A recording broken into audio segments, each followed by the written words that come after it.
Hello అందరికీ. హనుమంతుడికి నిజంగా సోదరులు ఉన్నారా?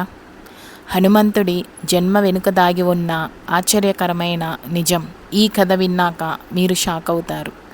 భక్తి, బలం, నమ్మకం అంటే మనకు ముందుగా గుర్తుకు వచ్చేది హనుమంతుడు. ఆయనను వాయుపుత్రుడు, ఆంజనేయుడు, బజరంగబలి అని కూడా పిలుస్తారు. కానీ చాలామందికి తెలియని ఒక ప్రశ్న ఉంది. హనుమంతుడికి సోదరులు ఉన్నారా? పురాణాల్లో ప్రధానంగా హనుమంతుడు అంజనాదేవి మరియు కేసరి కుమారుడిగా జన్మించాడు. వాయుదేవుని అనుగ్రహంతో జన్మించినందుకే ఆయనను వాయుపుత్రుడు అంటారు. ప్రధాన రామాయణ గ్రంథాల్లో ఆయనకు సోదరులు, సహోదరులు ఉన్నట్లు స్పష్టంగా ప్రస్తావన లేదు. అయితే భారతదేశంలోని కొన్ని ప్రాంతీయ జానపద కథల్లో ఒక విశేషం చెబుతారు.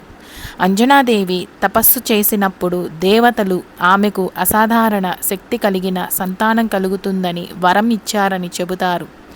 ఆ వర ప్రభావంతో పుట్టిన వారిలో హనుమంతుడు అత్యంత శక్తివంతుడు.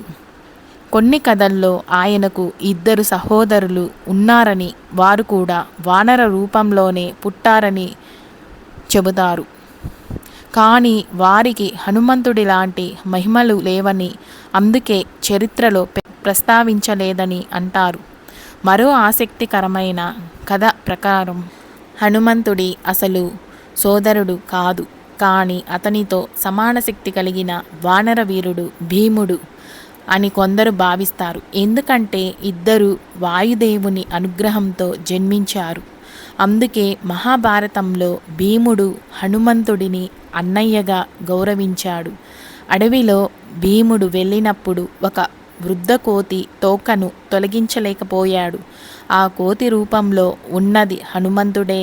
అప్పుడు భీముడు తన అహంకారాన్ని వదిలి నమస్కరించాడు. ఈ సంఘటన వల్ల చాలామంది హనుమంతుడికి భీముడు సోదరుడని భావిస్తారు. వాస్తవానికి రక్త సంబంధం కాదు, దేవ అనుగ్రహం వల్ల ఆధ్యాత్మిక సోదరత్వంగా భావిస్తారు. హనుమంతుడి జీవితం మొత్తం సేవకు ప్రతీక. ఆయన తన శక్తిని ఎప్పుడూ తన కోసం కాదు, శ్రీరాముడు సేవ కోసం ఉపయోగించాడు. సీతమ్మను వెతికాడు, లంకను దహనం చేశాడు, సంజీవని పర్వతాన్ని తీసుకొచ్చాడు. ఇంతటి మహానుభావుడి కుటుంబం గురించి తెలుసుకోవాలని అందరికీ ఆసక్తి ఉంటుంది. కానీ పురాణాలు చెబుతున్నది ఏమిటంటే హనుమంతుడి గొప్పతనం అతని కుటుంబంలో కాదు, అతని భక్తిలో ఉంది.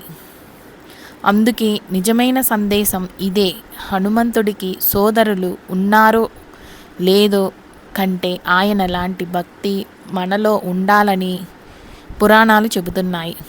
భగవంతుని సేవలో ఉండే వ్యక్తి ప్రపంచానికి అన్నయ్య అవుతాడు.